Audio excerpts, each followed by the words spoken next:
अस्सलाम वालेकुम, मेरा नाम इबादत खान है। आप देख रहे हैं पाकिस्तानी इन्वेस्टर यूट्यूब चैनल।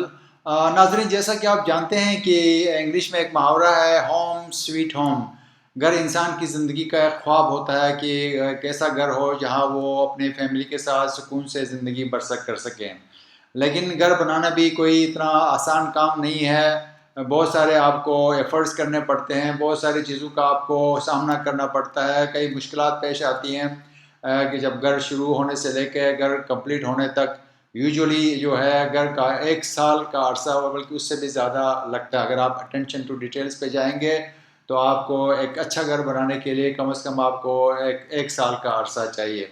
तो आज की वीडियो में हम डिस्कस करने जा रहे हैं कि जो आप घर बनाएंगे तो क्या उसके अंदर बेसमेंट होना चाहिए या नहीं होना चाहिए। आज की वीडियो में हम इसके बारे में डिस्कस करेंगे, क्योंकि आप जब घर बनाएंगे तो आप इन चीज़ों को जहन में रख के घर बनाएं ताकि आपका पैसा और आपका टाइम बच सके। बेसमेंट किस घर में बनानी चाहिए और किस घर में नहीं बनानी चाहिए। तो मैं यहाँ सबसे पहले मैं मेंशन करूँगा कि अगर आपका अगर आपका प्लाट का साइज़ 3 मरले से लेके आपका 5-6 मरले है तो आप उसमें बेसमेंट नहीं बनाएं, क्योंकि छोटा घर में बेसमेंट बनाना भी काफ़ी बड़ा मुश्किल पेश आता है। इसी तरह अगर आपका घर जो है वो 2 कनाल या उससे ज़्यादा उस पर मुश्तमिल है, लैंड पे बनाने जा रहे हैं, तो उसमें भी आप जो है वो आप बेसमेंट न बनाएं। इसमें आपका खामखा पैसा और वक्त ज़ाया होगा। बहुत बड़ा बेसमेंट, उसमें बहुत कॉस्ट आएगी, आपकी ज़रूरियात से कहीं ज़्यादा होगा, तो आपको बेसमेंट नहीं बनानी चाहिए उस सूरत में। हाँ, अलबत्ता आपका अगर 7 मरले का है कम से कम या 10 मरले या 1 कनाल का है तो आप इसमें बेसमेंट बना सकते हैं। सबसे पहले हम जिक्र करेंगे कि बेसमेंट बनाने के लिए आपको क्या वाकई ज़रूरत है। तो आपने सबसे पहले आपने वर्कआउट करना है, अपने फैमिली के साथ बैठ के डिस्कस करनी है। अगर आपकी फैमिली जो है वो फ्यूचर में बढ़ने वाली है, आप अपने बच्चों की शादी करने वाले हैं, उनके लिए भी सेपरेट पोर्शन या सेपरेट कमरे चाहिए, तो आप उसमें उस सूरत में आप बेसमेंट बना सकते हैं। अगर आपकी ज़रूरियात जो है वो ग्राउंड फ्लोर और फर्स्ट फ्लोर में ही दो डबल स्टोरी घर में पूरी हो सकती हैं, तो आप बेसमेंट बनाएंगे तो आपका वैसे ही खामखा में पैसा और वक्त ज़ाया होगा। नाज़रीन, बेसमेंट बनाने के बहुत सारे फ़ायदे भी हैं। मसलन आपकी अगर फैमिली बड़ी है, वो चाहते हैं कि आपके बच्चे पढ़ रहे हैं तो उनके लिए प्राइवेसी चाहिए होती है, तो प्राइवेसी जो है वो बेसमेंट में बहरहाल पढ़ाई के लिए, स्टडी के लिए एक अच्छा इन्वायरमेंट मुहैया कर सकता है। क्योंकि आप ऊपर ग्राउंड फ्लोर या फर्स्ट फ्लोर में आप स्टडी करेंगे तो बाहर गाड़ियों का शोर, आपको जो है ना ट्रैफिक का, लोगों का, तो इस वजह से बहुत ज़्यादा डिस्टर्बेंस होती है। इसी तरह आप जो है लाइब्रेरी बना सकते हैं। आप अपने बेसमेंट के अंदर जो है बहुत खूबसूरत लाइब्रेरी, स्टडी रूम बना सकते हैं। इसके अलावा बाद लोगों को शौक़ होता है कि वो बेसमेंट के अंदर एक होम थिएटर वो बनाएं, जो जो उनको सिनेमा जैसा लुत्फ़ उनको वहाँ पे मिल जाए। तो ये इन चीज़ों के अगर को मद्देनज़र रखा जाए तो बेसमेंट की वाकई अपनी अहमियत है। लेकिन फिर मैं यही कहता हूँ कि वाकई आपको अगर नीड है बेसमेंट बनाने की तो आप उस सूरत में बना सकते हैं, क्योंकि इसका बहुत बड़ा, क्योंकि काफ़ी कॉस्ट आता है। क्योंकि एक बेसमेंट बनाने में कम से कम आपका 15 से लेके 20 लाख रुपए तक का खर्चा है। अगर आप 10 मरले घर में अगर आप बेसमेंट बनाते हैं तो इससे आप अंदाज़ा लगाएं कि आपके कॉस्ट में कितना आप शूट कर जाएगा।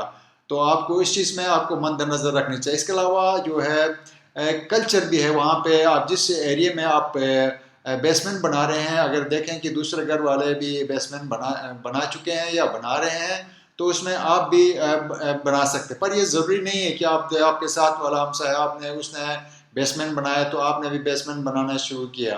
क्योंकि पहले अपना, मैंने जैसे पहले बताया कि आपने अपने बजट को देखना है सबसे पहले कि आपकी नीड क्या है। वाकई आपकी नीड है बेसमेंट बनाने की, आपके पास इतना सरमाया है, आपके पास पैसे है, तो आप बेसमेंट बना सकते हैं।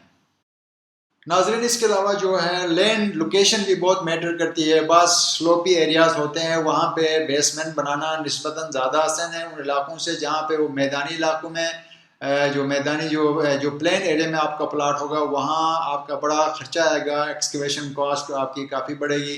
तो अगर बना बनाया कोई इस तरह का स्लोप एरिया है जिसमें आपको ज़्यादा एक्सकेवेशन, आपको ज़्यादा खुदाई नहीं करनी पड़ेगी, तो आपको वहाँ पे कॉस्ट बच सकता है। तो आप वहाँ पे لازمی بنا لے، کیونکہ بیسمنٹ کی اپنی زیادہ اہمیت ہے، خوبصورت بھی ہوتا ہے، آپ کی فیوچر کی نیڈس بھی اس میں پوری ہوتی ہیں۔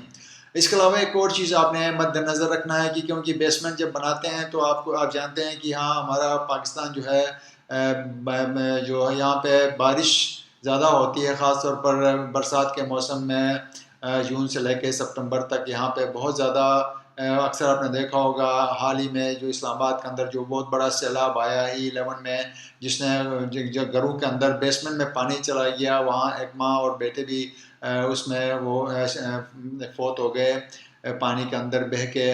تو یہ چیزیں بھی آپ نے مد نظر رکھنی، اگر آپ نے بالکل اسٹینڈرڈ طریقے سے بنانا ہے کہ نئے آپ جانتے ہیں آج کل وہ نئے ڈیزائن آئے ہیں، نئے طریقے آئے ہیں بیسمنٹ بنانے کے، اگر آپ نے ان کو فالو کیا، جس کو جاپانی طریقہ کہا جاتا ہے، اس کو فالو کر کے، کیونکہ اس میں ٹائم بھی لگے گا آپ کو صحیح طریقے سے بیسمنٹ بنانے کی، تاکہ کل کو اس کے اندر پانی چلا نہ جائے، وہاں جب بارش کا پانی اگر جاتا بھی ہے تو اس کو نکالنے کا مناسب بندوبست ہونا چاہیے۔ یہ چیزیں آپ نے مد نظر رکھ کے بنانی ہے۔ اگر آپ نے پاکستانی طریقہ آپ نے یوز کیا، جگاڑ لگانے کی کوشش کی، شارٹ کٹ آپ نے کوشش کی کہ چلو ابھی بنا لیتے ہیں بعد میں اللہ مالک ہے، تو اس طریقے سے بیسمنٹ آپ کبھی نہ بنائیں۔ اس کے علاوہ ایک نہایت اہم چیز کی طرف آپ کی توجہ مبذول کرانا چاہتا ہوں، جب بھی آپ گھر بنائیں تو کوالٹی میں کبھی کمپرومائز نہیں کریں۔ سیمنٹ میں آپ میں جو ہے دوسری جو چیزیں ہیں جس میں آپ سینیٹری وغیرہ آپ یوز کریں گے، کیونکہ بیسمنٹ میں آپ جانتے ہیں کہ بہت ہی سینسٹیو جگہ ہوتی ہے، آپ ذرا سا بھی اگر پانی اگر لیکیج کہیں سے ہو جائے تو آپ کا سارا دیوار سارا گھر خراب ہو سکتا ہے۔ تو اس لیے آپ نے بہت اچھا میٹیریل کا آپ نے اس میں استعمال کرنا ہے، موٹا سریا آپ نے اس میں یوز کرنا ہے فاؤنڈیشن میں۔ تو اس کے علاوہ جو ہے وہ سینیٹری کی جو فٹنگ ہوگی امپورٹڈ فٹنگ ہوگی، پائپس وغیرہ امپورٹڈ ہوں گے، تاکہ کل کو خدا نہ خواستہ پائپ کے اندر کوئی لیکیج آ جائے تو آپ کا پورا گھر وہ اس کو خراب کر سکتا ہے، وہ سیپیج نکل سکتی ہے، جو بعد میں آپ کے لیے بڑا مشکل ہوگا پیش۔ اس لیے بہتر ہے کہ آپ شروع میں ہی جب آپ اپنا گھر بناتے ہیں خاص طور پر رہنے کے لیے، تو اس کو آپ بہت ساری چیزوں کا آپ نے مائنڈ میں رکھ کے اپنے اس گھر کو تعمیر کرنا ہے اور بیسمنٹ بنانا ہے۔ بیسمنٹ بناتے وقت مناسب روشنی اور وینٹیلیشن کا بھی آپ نے بہت ہی خیال رکھنا ہے۔ ناظرین، آخر میں آپ کو یہ بات بھی سجیسٹ کروں گا، خاص طور پر جب آپ کہیں گھر خریدنے جاتے ہیں تو آپ کو اندازہ ہو کہ اس گھر کے اندر بیسمنٹ بھی ہے یا آپ کو بیسمنٹ والا گھر چاہیے، تو آپ نے بہت ہی ہوشیاری سے، سمجھداری سے آپ نے اس گھر کا سودا کرنا ہے۔ ایک اچھے ایکسپرٹ کو، ایک اچھے انجینئر سے آپ اس کو گھر کو چیک کروائیں، خاص طور پر بیسمنٹ کو، کیونکہ یہاں دیکھا جاتا ہے کہ اکثر جو ٹھیکیدار ہے وہ کم ٹائم میں اور کم لاگت سے جو ہے وہ لو کلاس میٹیریل یوز کر کے وہ گھر بناتے ہیں، جس طرح بھی تاکہ ان کو وقتی طور پہ تو اتنا اندازہ نہیں ہوتا ہے اس گھر کا۔ جب آپ اس گھر کے اندر 3-4 مہینے، 6 مہینے یا سال گزرنے کے بعد پھر اس گھر کے جو صحیح نقائص جو ہے، صحیح جو فالٹس ہیں وہ پھر نظر آنا شروع ہوں گے۔ تو اس لیے آپ بہت سوچ سمجھ کے اگر آپ نے پرچیز کرنا ہے اور ریڈی میڈ لینا ہے تو آپ نے بہت سوچ سمجھ کے آپ نے گھر پرچیز کرنا ہے، خاص طور پر جس کا بیسمنٹ بنا ہو۔ تو یہ تو تھا کہ آپ کو بیسمنٹ بنانی چاہیے یا نہیں بنانی چاہیے، اس کے بارے میں ایک مختصر سا جائزہ۔ امید ہے آپ کو ہماری ویڈیو پسند آئی ہوگی۔ اگر آپ کو ہماری ویڈیو پسند آئی ہے تو پلیز سے لائک کریں، سبسکرائب کریں، تاکہ آپ کو میری آئندہ آنے والی ویڈیوز کی اپڈیٹس بھی ملتی رہیں۔ Thank you so much for watching my video. انشاءاللہ آئندہ میں ایک نئی ویڈیو کے ساتھ آپ کی خدمت میں پیش ہوں گا۔ تب تک اپنا بہت سارا خیال رکھیے گا۔ خدا حافظ اینڈ ٹیک کیئر۔